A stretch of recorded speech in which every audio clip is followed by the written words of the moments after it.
گھروں کے اندر عرفے کی فاتحہ کا سلسلہ ہوتا ہے۔ کہیں دیکھا جاتا ہے کہ 13 شعبان کو شب برات کی فاتحہ لگتی ہے، کہیں 14 تاریخ کو۔ تو یہ کیوں لگائی جاتی ہے؟ کیا اس دن مردے گھروں پر آتے ہیں؟ عرفہ جو ہوتا ہے، شب برات جب آتی ہے نا 13 شعبان کو، شام کے وقت ہم جب چھوٹے ہوتے تھے تو یہ دیکھتے تھے کوئی شیرنی بٹتی تھی کہ یہ ہوتا ہی ہے کہ جس کے گھر میں کسی کا انتقال ہو جاتا ہے نا تو یہ پھر یہ کہ ایصال ثواب کے لیے شیرنی بانٹتے تھے، عرفہ کرتے تھے یوں کہ بھئی میری ماں کا عرفہ، میرے باپ کا عرفہ ہر سال مناتے ہو تو بھی کوئی حرج نہیں اگر اسی طرح مناتے ہو کہ بانٹتے ہو ایصال ثواب کے لیے۔ اور اس میں غریبوں کو فوکس کرنا یہ زیادہ مفید ہے کہ ثواب تو مالدار کو بھی کھلائیں گے اللہ کی رضا کے لیے، ثواب تو ملتا ہے، اسی ثواب کو ایصال ہو سکتا ہے، لیکن جہاں صدقہ کا لفظ آتا ہے نا تو صدقہ تو یہ ادھر غریب ہی یاد آئے گا، اور علماء نے لکھا بھی ہے کہ صدقہ جو ہے وہ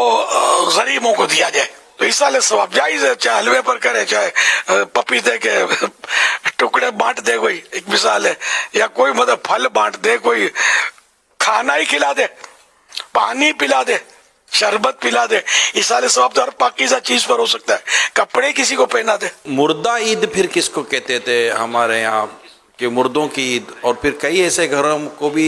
دیکھا گیا ہے کہ جیسے کہ مردے کی عید کے نام پر تو پھر وہ کپڑے لاتے تھے،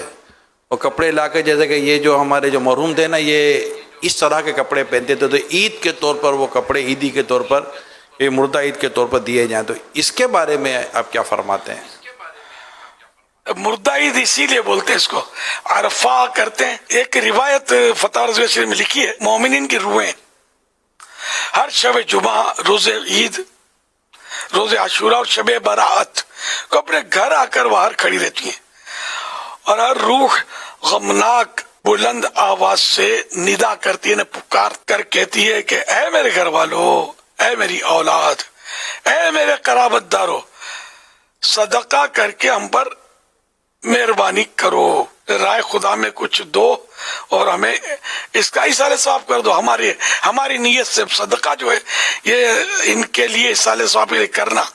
یہ نفع بخش ہوتا ہے، اس میں کسی کا کوئی اختلاف نہیں ہے، یعنی مسلمانوں میں اختلاف نہیں ہے۔ ایصال ثواب کے لیے میت کی طرف سے خیرات صدقات کرنا،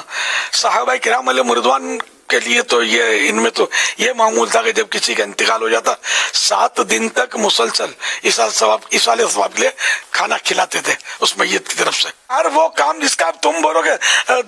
کون سی حدیث میں لکھا سرکار نے صلی اللہ علیہ وسلم نے کب بانٹا، تو پھر میں کہوں گا کہ سرکار صلی اللہ علیہ وسلم کے تو